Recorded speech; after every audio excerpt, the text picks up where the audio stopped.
లేస్తారా? మేలుకొనుడి, నేను ఏకమనే లేచుదను. జనుల మధ్య నీకు కృతజ్ఞతాస్తుతులు చెల్లించెదను. ప్రజలలో నిన్ను కీర్తించెదను. యెహోవా నీ కృప ఆకాశము కంటే ఎత్తైనది. నీ సత్యము మేఘములంత ఎత్తుగా ఉన్నది. దేవునికి స్తోత్రం. హల్లెలూయా. చిన్న ప్రార్థన చేసుకుందాం. సకల ఆశీర్వాదములకు కారణభూతుడైన మా ప్రియ పరలోకపు తండ్రి, ఈ ఉదయకాల సమయంలో పరిశుద్ధ ఘన నామాన్ని బట్టి వందనాలు, స్తోత్రము నాయన. దేవా, కూడి వచ్చిన ప్రతి బిడ్డని, ప్రతి కుటుంబాన్ని మీరు దీవించండి. ఈ ఉదయకాల సమయంలో నీ దాసుడు మరుగు చేయబడాలని పిల్లలతో మీరే మాట్లాడమని యేసు నామమున అడుగుచున్నాను తండ్రి, ఆమేన్. మైక్రోలేషన్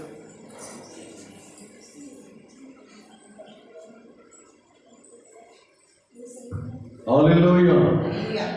ప్రభునందు ప్రియులారా, పరిశుద్ధ గ్రంథమైన బైబిల్ గ్రంథంలో నుండి కీర్తన గ్రంథంలో 8వ కీర్తన 2వ చరణంలో మనం చదివినట్లయితే, ఈ దావీదు రాసిన ఈ కీర్తనలో స్వరమండలమా సితారా మేలుకొని ఉండడి, నేను ఎక్కువనే లేచి ఏం చేస్తానంటున్నాడు ఆయన? జనుల మధ్యన నీకు కృతజ్ఞతాస్తుతులను చెల్లించదు. అంటే దావీదు ఉదయాన్నే లేచిన తర్వాత చేసే పని ఏంటంటే, నాకు వాళ్ళు చూస్తున్నారు, వీళ్ళు చూస్తున్నారు, ఇంకొకళ్ళు ఉన్నారు, ప్రార్థన చేసుకోవడానికి అట్టుంది, చుట్టాలు ఉన్నారు, బంధువులు ఉన్నారు, ఇంట్లో చాలా మంది ఉన్నారు, ఇవాళ నాకు అవకాశం కుదరలేదని చెప్పే భక్తులు చాలా మంది ఉంటారు. ఏకుని లేచి జనమంటే వస్తారు, వీళ్ళు ప్రార్థన చేసుకోవడం. తింటా కట్టుకోదు, కావలసినంత తింటారు, పడుకోవడానికి కావాల్సినంత పడుకుంటారు. కొంతమందికి విచిత్రం, బాధ కలిగించే విషయం తెలుసా? చుట్టాలు వచ్చినప్పుడే మంచి పడక మీద కూర్చుంటారు. కారణం ఏంటి అంటే, వీళ్ళకి దేని విషయంలో అడ్డు రాదు, దేని విషయంలో ఆటంకం ఉండదు. కానీ ఏకుని లేచి స్తుతి ప్రార్థన చేయాలి, ఏకుని లేచి ఆరాధన చేయాలి, ఏకుని లేచి దేవుడి మందిరానికి వెళ్ళాలి, ఏకుని లేచి ప్రభువుని మహిమపరచాలి, ఏకుని లేచి మనకి ఆశీర్వదించి ఆరోగ్యం ఇచ్చిన దేవుడిని ఘనపరచాలంటే మాత్రము వీళ్ళకి చాలా అడ్డులు ఉంటాయి, చాలా ఆటంకాలు ఉంటాయి, చాలా అభ్యంతరాలు ఉంటాయి. కానీ దావీదు అంటాడు, నేను జనుల మధ్యన యెహోవాని నేను ఏం చేస్తాను? కృతజ్ఞతాస్తుతులు చెల్లించి స్తుతి ఆరాధన చేస్తాను. జనం అడ్డు కాదు, మనుషులు అడ్డు కాదు, చుట్టాలు అడ్డు కాదు. నువ్వు చేసే భక్తికి, నువ్వు చేసే ప్రార్థనకు, నువ్వు చేస్తున్న ఆరాధనకి, దేవుని యొక్క విషయంలో దేవుని మహిమపరచడం కోసం ఏ మనుషులు నీకు అడ్డు ఉంటారు. కానీ మనం అంటాము, ఆ రోజునే మనకి చుట్టాలు ఉండేసరికి పనాలు, ఆ రోజున మనకి జనం ఉండేసరికి ప్రార్థన చేయము, మందిరానికి వెళ్ళలేము. ఏమన్నంటే, ఈ రోజున జనం ఉన్నారంటే, చుట్టాలు ఉన్నారు, ఇంటికాడ ఏమి కాలేదు. ఏమన్నా 4 రకాలు ఏమి వండి పెట్టామంటే, రోజు వండే కూర కూడా ఉండదు. ఆ రోజున మళ్ళీ వాళ్ళు తింటారేమో, వాళ్ళు పెట్టాలేమో, రోజు వండే టిఫిన్ చేస్తే వాళ్ళు అది చేస్తారేమో అని ఆ రోజున అది కూడా ఉండదు. కానీ చాలా చూసినట్లుగా, చాలా చేసినట్లుగా, వాళ్ళ కోసం పని అవ్వలేదు, వీళ్ళ కోసం ఇది అవ్వలేదని చెప్పుకునేటువంటి భక్తులతో ఈరోజు దేవుడు మాట్లాడుతున్నాడు. కొన్ని వేల మంది ఉన్నారు దావీదు యొక్క ఆ రాజ్యంలో, దావీదు యొక్క ఇంటిలో, దావీదు యొక్క సింహాసనం వెనుక కొన్ని వేల మంది రాజు దర్బార్లో ఉండేటువంటి వాళ్ళు, కొన్ని వేల మంది రాజు కోటలో ఉండేటువంటి జనం. కానీ దావీదుకి ఆరాధన చేయడానికి, దావీదుకి స్తుతించడానికి ఇంతమంది మధ్య ఎప్పుడు ఏనాడు సిగ్గుపడలేదు. సిగ్గుపడితే ఎలా ఉంటుందో తెలుసా? బైబిల్ గ్రంథం చెప్తుంది, సమూయేలు రాసిన గ్రంథంలో, ఎవరో కాదు, దావీదు భార్య మీకాలు సిగ్గుపడింది. కానీ బతుకున్నంత కాలం ఆమె విషయంలో దేవుడు ఏం చేశాడు తెలుసా? గర్భాన్ని మూసేశాడు. దావీదు ఆత్మతో, దావీదు సత్యంతో, దావీదు దేవుని సన్నిధిలో నాట్యమాడుతూ ఆరాధన చేస్తుంటే, ఈయనేంటి బట్టలు లేక, ఈయనేంటి ఎలా ఆరాధన చేస్తున్నాడు, ఈయనేంటి ఎలా బతకాలి, ఇలా కేకలేయాలా, ఎలా ప్రార్థన చేయాలని చెప్పి కిటికీలో ఉందంటే తన మనసులో నవ్వుతుంది. తనకి ఏమనుకుందంటే, ఆరాధన చేసేవాళ్ళు, దేవుడి దగ్గరికి వెళ్ళేవాళ్ళు, ప్రార్థన చేసేవాళ్ళు, లేక ప్రార్థనలో ఉన్నవాళ్ళు, దేవుని ఆత్మతో సత్యంతో ఆరాధించేవాళ్ళు ఎందుకు ఇలా ఆలోచిస్తున్నారు, ఎందుకు ఇలా కేకలేస్తున్నారు, ఎంత దేవుడు నమ్మితే మాత్రం అన్నట్లుగా అని చెప్పి ఆరాధన చేసే వ్యక్తిని తన మనసులో హీనంగా చూసిందంట. చిన్న చూపు చూసింది. ఎక్కడో కాదు, పక్కన ఉన్న వాళ్ళతో చెప్పలేదు, ఎదుటిన్న వాళ్ళతో మాట్లాడలేదు, వీళ్ళు ఎలాగా అలాగే ఇంకొకటితో మాట కూడా చెప్పలేదు. ఎక్కడ అనుకుందో తెలుసా? తన మనసులో చిన్న చూపు చూసింది. కానీ దేవుడు ఆమె చనిపోయే వరకు కూడా ఒక రాజుగారి కూతురు, ఒక రాజుగారికి భార్య కోరుకున్నంత డబ్బు, కోరుకున్నంత పేరు, కోరుకున్నంత ధనము, లెక్కలేనంత మంది డాక్టర్లు ఉన్నారు. కానీ ఆమె చచ్చిపోయే వరకు కూడా పిల్లలు లేకుండానే దేవుడు చేశారు. గర్భాన్ని యెహోవా మూసివేశారని ఉంటారు. బైబిల్ చెప్తుంది, యెహోవా మూసేస్తే దాని తెరవడం ఎవరి తరము కాదు. ఈరోజైనా దేవుడి విషయంలో కానీ ఎక్కడైనా సెలవుచ్చుకున్నామేమో, ఎక్కడైనా అయ్యో నాకు తల పట్టేసినట్లు ఉందనుకున్నామో, ఎక్కడైనా నవ్వులు పాలవుతుంది అనుకున్నామో, ఎక్కడైనా దేవుడి గురించి సాక్ష్యం చెప్పడానికి నేను దేవుడు నమ్ముకున్నాను, ప్రభు దగ్గరికి వెళ్తున్నానని చెప్పుకోవడానికి ఒకవేళ సిగ్గుపడుతున్నామేమో. బైబిల్ చెప్తుంది, ఎవరు నన్ను ఘనపరుస్తారో నేను కూడా వాళ్ళను ఘనపరుస్తాను, ఎవరు నన్ను మహిమపరుస్తారో నేను వాళ్ళను మహిమపరుస్తానని దేవుడు అన్నాడు. కనుక సిగ్గుపడేటువంటి వ్యక్తిగా ఉండదు. మీకాలు తన మనసులో సిగ్గుపడింది, కానీ తను బతుకున్నంత కాలం ఎక్కడికి వెళ్ళినా తల దించుకునేలాగానే దేవుడు చేశాడు. ఒక రాజుగారికి పెద్ద కూతురే, ఒక రాజుగారికి భార్యే. కానీ ఒక పెళ్లి కాడికి వెళ్తే, ఒక భర్తీ కాడికి వెళ్తే, ఒక మంచి కార్యక్రమం కాడికి వెళ్తే రాజుగారి కూతురు కదా గమ్మున రామ కొన్ని చెప్తాయి, గమ్మున రామ ఒక అడుగేయాలి వారు కాదు. ఇప్పుడు ఎంతమంది ఉందా మన బాబు పలానా వాళ్ళు వస్తారనేవారు. ధనం లేక కాదు, ప్రియులారా పేరు లేక కాదు, రాజుగారి కూతురే. కానీ దేవుడు ప్రజల మధ్యలో ఏం చేశాడో తెలుసా? ఒక గుడ్రాలుగా చేసి అందరి ఎదుట కూడా తలదించుకునేలాగా చేశాడు. కారణం ఏంటో తెలుసా? ఆరాధన చేస్తున్న వ్యక్తిని తన మనసులో చిన్న చూపు చూసింది, తన మనసులో నమ్ముకుంది. దేవుడి దగ్గరికి వెళ్తున్న వ్యక్తిని దేవుడి దగ్గరికి. కాబట్టి ప్రజలందరూ ఏ స్థలంలోనికి వెళ్ళినా అందరికీ విలువించేవారు, కానీ ఈమెకి మాత్రం విలువ ఇచ్చేవారు కాదు. ఈ దినాలలోనే పిల్లలు లేరంటే ఎంతో ఎంగా చూస్తాం. క్రీస్తు పూర్వం మరి ఇంచుమించు కొన్ని వేల సంవత్సరాల క్రిందట మరి ఇంకా ఎంత విలువ ఉంటుంది? తన దగ్గర ఉన్న ధనాన్ని వాడుండొచ్చు, డబ్బులు వాడుండొచ్చు, పేరు వాడుండొచ్చు, లెక్కలేనంత మంది డాక్టర్లు తీసుకొచ్చి లెక్కలేని మందులు వాడుండొచ్చు. కానీ ఒక్క బిడ్డను కూడా ఆమె కనలేకపోయింది. కారణం ఏంటంటే నేను ఆమెని సిగ్గుపరుస్తాను. సిగ్గుపరిచాడు దేవుడు. ఎంతున్నా, ఆస్తున్నా, ఏమున్నా సిగ్గుతోనే చివరికి పిల్లలు లేదని కానీ గుడ్రాలు కానీ చనిపోయింది తప్ప తన ధనము కానీ, తనకున్న పేరు కానీ, పలుకుబడి కానీ, అధికారం కానీ ఇలా ఏమాత్రము కూడా ఆమెకి మహిమను కానీ అవమానం తెచ్చింది. ఈరోజు నీ ధనాన్ని చూసుకొని, ఈరోజు నీ వయసును చూసుకొని, ఈరోజు నీ బలాన్ని చూసుకుని కానీ, ఈరోజు నీకున్న ఉద్యోగాన్ని చూసుకొని కానీ, ఈరోజు నీకు పర్వాలేదులే, 4 కాళ్ళు ఆడుతున్నాయి, 4 కీళ్ళు బాగానే పనిచేస్తున్నాయి, మనం ఎలాగంటే అలా సాగుతుంది, ఏమంటే అది మాట్లాడుతున్నామని ఒకవేళ దేవుని విషయంలో కనుక అదే నోరు లేస్తే దాన్ని మూసేస్తాడు. దేవుడు దాన్ని మూసేస్తాడా? నెబుకద్నెజరుని దేవుడి గడ్డిని తినిపించాడు. తన మనసులో గర్వం వచ్చింది. నాకేంటి ప్రపంచమంతా నా చేతిలో ఉందనుకున్నాడు. గడ్డిని తినిపించాడు దేవుడు. ఈరోజు నా దేవుని సన్నిధికి వస్తున్న నీవు, దేవుడిని ఆరాధిస్తున్నటువంటి నీవు ఏ కొన్ని లేవగలుగుతున్నావా? ఏ కొన్ని ఆరాధించగలుగుతున్నావా? ఏ కొన్ని దేవుని సమయాన్ని దేవునికి ఇవ్వగలుగుతున్నావా? దేవుని మందిరానికి రాగలుగుతున్నావా? దేవుని సన్నిధికి రావడానికి సిగ్గుపడక దేవుని మందిరానికి రావడానికి ప్రియులని, చుట్టాలు, నీ బంధువులు, నీ లోకం అడ్డు లేకుండా నువ్వు దానిని కొన్ని వేల మందిని అంటాడు. జనాల మధ్యనే దేవుని నేను ఆరాధన చేస్తాను, స్తుతిస్తాను, మహిమపరుస్తాను. ఎక్కడ నీ సిగ్గుపడు? జనం ఉన్నంత మాత్రాన దేవుడిని ఏర్కొని లేచి దేవుడి పని నేను పక్కన పెట్టను.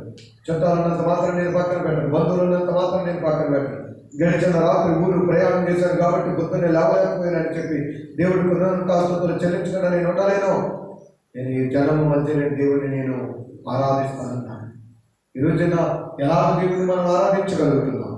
ఎలాగ దేవుడిని గణపరచగలుగుతున్నాం? దేవునికి ఏ రీతిగా దేవునికి సమయాన్ని ఇవ్వగలుగుతున్నాం? యేసయ్య గురించి మనం చదివితే బైబిల్ సెలవిస్తుంది, ఇంకా చీకటిగా ఉండగా తెల్లవారికి మునిపి ఆయన ఏకాంతముగా ఈ అరణ్యంలో ఏం చేశాడు తెలుసా? ప్రార్థన చేశాడు. దేవునికి స్తోత్రం. దేవుని ఆరాధించడానికి, ప్రార్థన చేయడానికి ఎప్పుడే లేచాడంటే యేసయ్య ఇంకా చీకటిగా ఉండగా, వెలుగు రాకముందే ఆయన ఊరిలో కూడా కాదు, ఊరి దాటి అరణ్యంలోనికి వెళ్ళి ఏకాంతంగా వెళ్ళి కొండ మీదకి వెళ్ళి ఆయన ఏం చేయడం మొదలు పెట్టాడు తెలుసా? ప్రార్థన చేయడం మొదలు పెట్టాడు.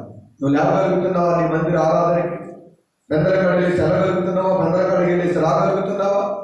అరణ్యంలోకి అవసరం లేదు, ఎక్కడ ఊరి చివరికి అవసరం లేదు. ఊరిలోని మధ్యన 4 అడుగులు ఉండే మందిరంలోనికి వెళ్ళడానికి నీకు ప్రియులారా 7 మందిరాలు అవుతాయి, కానీ వెళ్ళలేనటువంటి వాళ్ళు ఉంటారు. కొంతమంది ఆరాధన సగంలో, కొంతమంది ఆఖరి పాటలో, కొంతమంది వాక్యంలో, కొంతమంది దేవుడి పని ముగిస్తుందరా అనుకున్నప్పుడు వెళ్ళి మస్తరేర్చుకునేటువంటి వాళ్ళు చాలా మంది ఉంటారు. కొంతమంది ఇంకా ఉంటారు రాకుండా అవసరం లేదు, మందిరం అవసరం లేదు, ముందే వస్తారు, దేవుడి దగ్గర కాని పెడతారు, చిన్న బియ్యం పెడతారు, ప్రార్థన చేసుకుంటారు, వెళ్ళిపోతారు. ఎందుకంటే వాళ్ళ దృష్టిలో కూడా మేము ఏనాడు మందిరాన్ని మామూలుగా ఆరాధనకి వెళ్ళాం, ఈ గొప్పతనం చెప్పుకునేవారు. సంఘంతో పని లేదు, సాగుబడితో పని లేదు, ఆరాధనతో పని లేదు, వాక్యంతో పని లేదు. నాకు పని ఉంది కాబట్టి, నాకు వ్యాపారం ఉంది కాబట్టి, నాకు ఉద్యోగం ఉంది కాబట్టి, నాకు చుట్టాలు ఉన్నారు కాబట్టి నేను ముందెళ్ళాను, చెప్పాను, ప్రార్థన చేశాను, వచ్చేసాను అని చెప్పుకునేటువంటి వాళ్ళతో ఈరోజు దేవుడు మాట్లాడుతున్న మాట ఏంటో తెలుసా? నేను ఎట్టి రీతిగా నువ్వు దేవుడిని ఆరాధిస్తావో, ఎట్టి రీతిగా దేవుడికి సమయం ఇస్తావో ఆ రీతిగా దేవుడు నీ పట్ల తన కార్యాన్ని చేస్తాడు. చూడండి సామెతల గ్రంథం 1వ అధ్యాయం. సామెతల గ్రంథము 1వ అధ్యాయము. కాబట్టి బైబిల్ చెప్తుంది 6వ వచనం. కాబట్టి మీకు అపాయం కలిగినప్పుడు నేను నవ్వేదను. దేవునికి స్తోత్రం. ఏ భక్తుల గురించి దేవుడు మాట్లాడుతున్నాడంటే పరమ భక్తుల గురించి. ఎందుకంటే వాళ్ళకి సేవకులతో, సంఘంతో, పాటలతో, ఆరాధనతో, స్తుతితో, దేవుడితో కలిసి ఆరాధించి ప్రార్థించేటువంటి అవకాశం ఉండదు వాళ్ళకి. వచ్చామా, వెళ్ళిపోయామా, ప్రార్థన చేసుకున్నామా, దేవుడికి ఏదైనా కాల్ చేసామా, లేదంటే దేవుడికి ఏదైనా రైస్ పెట్టామా, అక్కడ ముందు వెళ్ళిపోయామా అనుకునేటువంటి వాళ్ళతో. వాళ్ళు ఆపద వచ్చినప్పుడంట ప్రార్థన చేస్తారంట, అపాయం వచ్చినప్పుడంటే ఏడుస్తారంట, ఇబ్బంది కలిగినప్పుడు దావీదు కుమారుడు ఎక్కడున్నా కన్నీరు కారుతున్నాడు, రాదా ఆయన అంటే ఆయన అంటున్నాడు. అప్పుడంట ఆయనంట నవ్వుతాడంట, నేను ఇప్పుడు జ్ఞాపించానమ్మా, నీకు ఇప్పుడు గుర్తుకొచ్చానా, ఇప్పుడు కేకలేస్తున్నామా, ఇప్పుడు రమ్మంటావా, ఏనాడన్నా నా మంత్రంగా ఉన్నావా, ఏనాడన్నా ఆలోచించగలిగావా, ఏనాడన్నా సమయం ఇవ్వగలిగావా, ఏనాడన్నా నన్ను గణపరచగలిగావా అని అంట. దేవుడు ఏమంటున్నాడు తెలుసా? దావీదు కుమారుడు ఆయన మనం కేకేసినప్పుడు అంటాడు, ఆయన అంటాడంటే ఏమని తెలుసా? నవ్వుతానంటున్నాడు. నేను నవ్వుతాను ఆపద వచ్చినప్పుడు, అపాయం వచ్చినప్పుడు వాళ్ళ విషయంలో నేను యాలన చేస్తాను. ఎందుకంటే నువ్వేమి విత్తుతావో అదే కోస్తావో. ఆయన కఠిన వేళలో ఎలా ఉంటాడో తెలుసు? ఆయన వికటముగా ఉంటాడు. కఠిన హృదయాలలో ఆయన కఠినంగానే ఉంటాడు. యథార్థవంతుల ఎడల యథార్థంగానే ఉంటాడు. సబుద్ధి గలవారి ఎడల సబుద్ధిగానే ఉంటాడు. నువ్వు ఏ బుద్ధితో ఆరాధిస్తావో, ఏ బుద్ధితో దేవుని కనపరుస్తావో, నీ హృదయం ఎలా ఉందో నీ కార్యాలు కూడా అలాగే జరుగుతాయి. అవేమి ప్రత్యేకంగా జరగవు. ఒక మాట చెప్పాలంటే పులుపు మామిడి చెట్టుకి పులుపు కాయలు కాస్తాయి. మామిడి చెట్టు పులుపుది, దాని చుట్టూరు తిరిగినంత మాత్రమే బంగిరి పుల్లకాయ కాయతుంది. అంటే మన హృదయం ఎలా ఉందో, మన బ్రతుకు ఎలా ఉందో, మన కార్యాలు కూడా దేవుడు అలాగే జరుగుతాయి. అంతేగాని మన బ్రతుకు బాగోదు, మన జీవితం బాగోదు, కానీ మనకి మంచి ఫలాలు రావాలంటే దేవుడు అంటున్నాడు, ఏ మంచి ఏ చెట్టు పండుగ ఆ చెట్టు కాయే కాస్త ఉంటున్నాం. కనుక ఈరోజు ఆరాధిస్తున్నా, మనం ఎలా ఆరాధిస్తామో ఆ రీతిగానే మనం దీవించబడతాం. అందుకనే దావీదు అంటాడు, 42వ కీర్తనలో దావీదు అంటాడు, దుప్పినీటి వాదుల కొరకు ఆశపడినట్లుగా నా ప్రాణము దేవుని కొరకు ఏం చేస్తుందంట? ఆశపడుతుంది, తృష్ణపడుతుంది. అంతేకాదు అదే అధ్యాయం అంటాడు, నా ప్రాణమే కాదు నా శరీరము కూడా కేకలు వేయించున్నది. ఎవరికి స్తోత్రం. ఏమంటుంది?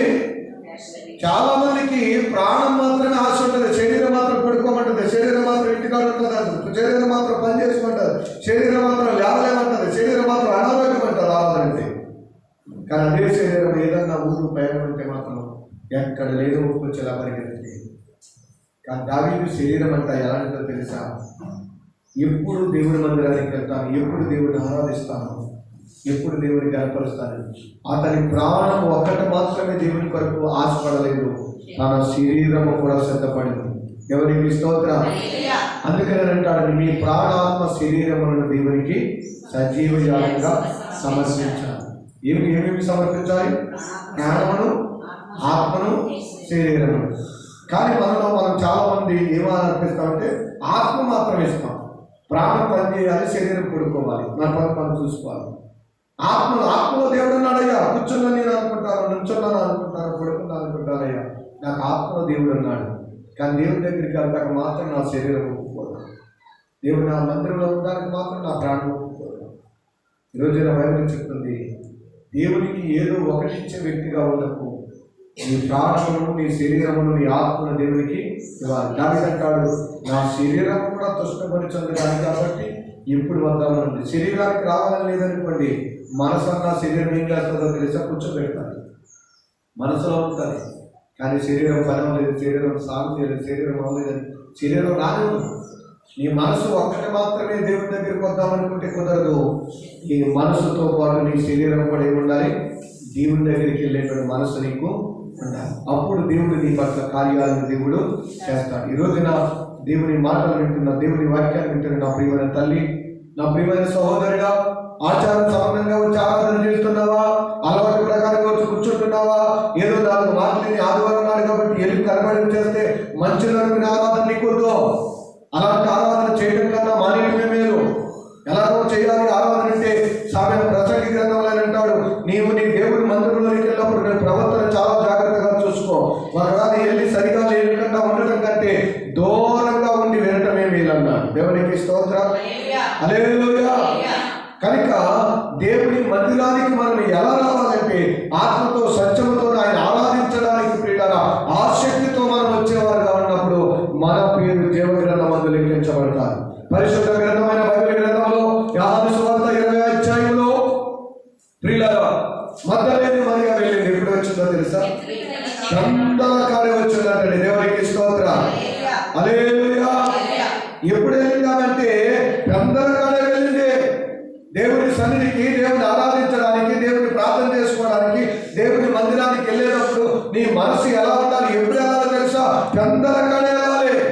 మొదట స్థానం ఎవరైతే దేవునికి ఇస్తామో, మొదటి స్థానాన్ని దేవుని కోసం మనం ఎవరైతే మన సమయాన్ని ఖర్చు చేయగలమో, ఉదయాన్నే లేచి నువ్వు 1 గంట సమయం దేవునితో గడపగలిగితే ఆ రోజంతా 24 గంటల ప్రభు నీతో ఉంటాడు. 1 గంట దేవునికి ఇవ్వగలిగితే, 1 రోజు దేవునికి ఒక ఆరాధన, 1 ఆదివారం దేవునికి నువ్వు ఇవ్వగలిగితే వారమంతా దేవుడు నీతో ఉంటాడు. దేవుడిని నడిపిస్తాడు. నీ కాపుదల ఉంటుంది, నీ పని పట్టులో తోడుగా ఉంటాడు. మార్టిన్ లూథర్ అనే దైవభక్తుడు మాట్లాడిన మాట ఏంటో తెలుసా? ఈ రోజు నాకు 10 గంటల పని ఉందనుకో, ఈ రోజు తెల్లారి లేచిన తర్వాత, ఉదయాన్నే లేచిన తర్వాత నాకు 10 గంటల పని ఎక్కువ ఉంటే మనం ఏం చేస్తాం? 10 గంటల పని ఉంటే 1/2 గంట ప్రార్థన చేస్తాం. ఎందుకంటే పని ముందు పని అంతా చూడాలి. పని ఎంత ఎక్కువ ఉంటేనంటే అంత ఎక్కువ సమయం ప్రార్థన చేస్తాను. ఎందుకో తెలుసా? నేను ఎక్కువ సమయం ప్రార్థన చేస్తాను కాబట్టి నేను చేసే పని అంతా తక్కువ ఉంది. ఎందుకంటే నా దేవుడే నాకు తోడుగుండా పని జరిగిస్తున్నాను. ఈరోజు 10 గంటల ప్రార్థన పని ఉంటే నేను 10 గంటలలో కనీసం 3 గంటలైనా ప్రార్థన చేస్తాను. మనకి పొద్దున్న ఎక్కువ పని ఉందంటే ఎక్కువగా పెందరకాడ పడుకుని, పెందరకాడ లేచి ప్రార్థన తక్కువ చేసి పని చేయడానికి తెగ అలవాటు పడి తెగ పరిగెట్టి చివరికి కాలు జారి కింద పడిన తర్వాత అయ్యో చాలా బాధేస్తుంది నాలో కూర్చొని. ఈరోజు బైబిల్ చెప్తున్నమాట, ఎక్కువ పని ఉంటే కనుక ఎక్కువ ప్రార్థన చేయాలి. అప్పుడు దేవుడు నీకు తోడుగా ఉంటాడు. ఎందుకంటే నీతో కలిసి ఉంటాడంట ఆయన. అప్పుడు నువ్వు ఫలిస్తావు అంటాడు. ఎవరి స్వార్థ పరిగెత్తే ఎప్పుడు నువ్వు కలిసి ఉంటాడు నీతోటి? నువ్వు ఎక్కువగా ఆయనతో గడిపోవాలనుకోండి, అప్పుడు ఆయన కూడా నీతో పాటు తోడుగా ఉంటాడు. అప్పుడు ఇద్దరు చేస్తున్నారు కనుక పని ఏమవుతుందంటే త్వరగా సులువుగాను అయిపోతాడు. కానీ మనకున్నటువంటి జబ్బు లేక మనకున్న బలహీనత ఏంటంటే ఎక్కువ పని ఉన్నది తక్కువ ప్రార్థన చేస్తాం. ఎందుకంటే మన మనసు, మన ఆలోచన చెప్పేది ఏంటంటే మనం చేసే పని మనమే చేయాలి, మనకు ఎవరు వ్యవసాయం ఉన్నాడు, ఎవరు చూస్తారు, మనం తప్ప మనమే చేసుకుందాం అనుకుంటాం. కానీ నువ్వు పిలిస్తే వచ్చే దేవుడు ఉన్నాడు, నువ్వు అడిగితే నీ సాయం చేసే దేవుడు ఉన్నాడు, నీతో పాటు నడిచే దేవుడు ఉన్నాడు, నీతో పాటు పనిచేసే దేవుడు ఉన్నాడు. అందుకనే మగ్దలేని మరియ పెందరకాడ లేచింది. దేవుని సన్నిధికి వెళ్తున్న నీవు ఆరాధనకి కానీ ఆదివారం కానీ ప్రతిరోజు కానీ పెందరకాడ రావగలుగుతున్నావు? పెందరకాడ దేవుని సమయాన్ని ఇవ్వగలుగుతున్నావు? ఆమె ఎక్కడికి వెళ్ళిందో తెలుసా? పెందరకాడ లేచి ఊరికి చివరన్న ఇలా గెస్టేమనే తోటలోనికి, అది పొలం, అది తోటని ఎవరు మనుషులు కనబడరు. అక్కడ ఏముంటుందంటే సమాధి ఉంది. ఆ సమాధిలో చనిపోయిన వ్యక్తి కూడా సామాన్యంగా కాదు, విపరీతమైనటువంటి దెబ్బలు కొట్టి విపరీతమైన నరకయాత్ర అనుభవించి మరణించినటువంటి యేసయ్య గారు. మామూలుగా ఉన్న శరీరాన్ని, మామూలుగా ఉన్న చనిపోయిన వ్యక్తిని చూడడానికి వెళ్ళొచ్చు, కానీ అది యాక్సిడెంట్ అయి పోస్ట్ మార్టం అయిన వ్యక్తిని చూడాలంటే భయం వేస్తాం. ఎందుకంటే ఆ బాడీని చూడలేము, ఆ వ్యక్తిని చూడలేము, అంత భయంకరం. అందుకని ఈ మధ్య అంతా మొత్తం కవరేజ్ చేస్తున్నాను, ఆ వ్యక్తిని చూడలేము. కానీ అంతకంటే భయంకరమైన దెబ్బలు తిన్న వ్యక్తిని చూడడానికి మగ్దలేని మరియ, అమ్మో నేను ఆడదాను కదా, నేను వంటదాను కదా, నేను లేవలేను కదా, నేను వెళ్ళలేను కదా, వెళ్ళిన తర్వాత ఆ దేవుడు ఉంటుంది భయం వేస్తుందేమని ఈ భయాలన్నీ గుర్తుపెట్టుకోలేదండి. ఆయన చూడాలని ఒక ఆసక్తి, ఆయన దగ్గరికి వెళ్ళాలని ఒక ఆసక్తి, ఆయన నాకు తోడుంటాడని ఆమె పెద్దరకాడ వెళ్ళింది. అందుకని ఆమె పేరు బైబిల్ గ్రంథంలో రాయబడింది. దేవునికి స్తోత్రం. హల్లెలూయా.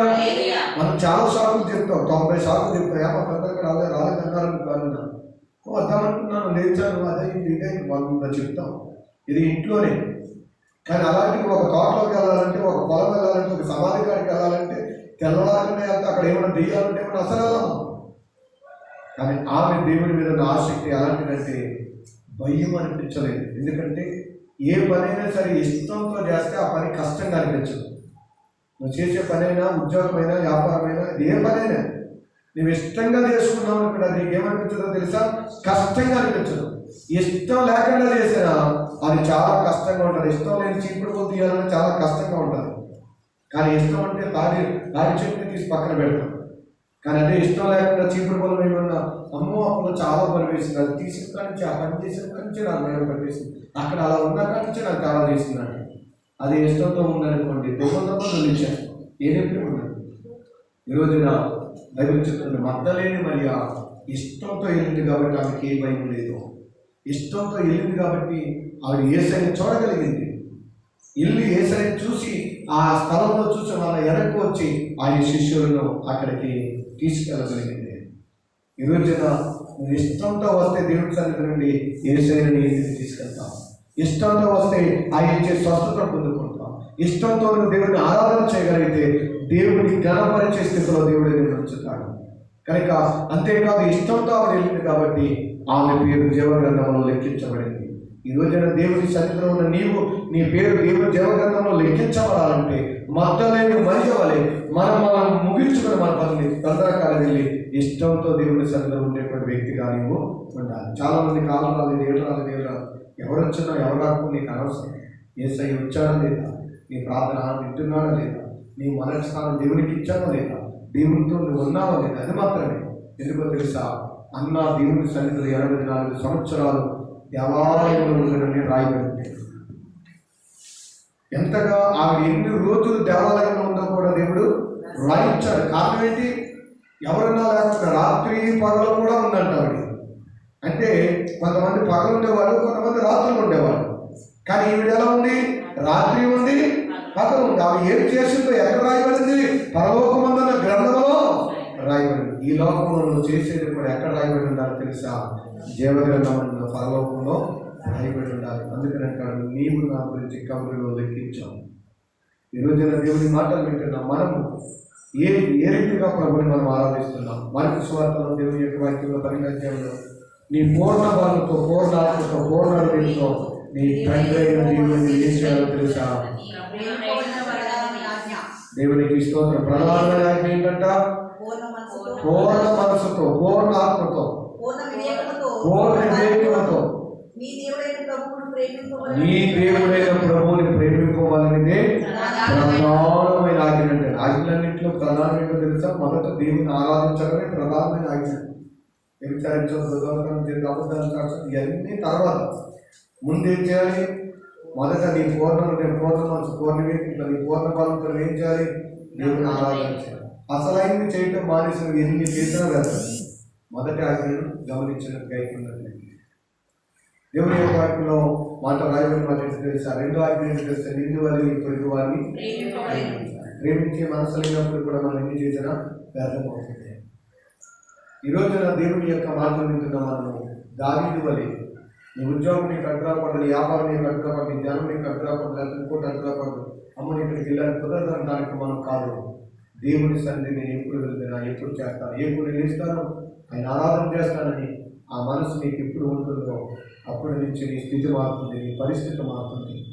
నీ ఆసక్తి దేవుడి కొరకు ఎంత ఆసక్తి కలిగి ఉంటావో దేవుడు కూడా నీ పట్ల కార్యాలు చేయడానికి అంతే ఆసక్తితో ఆయన ఉంటాడు. ఆశ కలిగిన ప్రాణమునైనా తృప్తిపరిచే దేవుడు.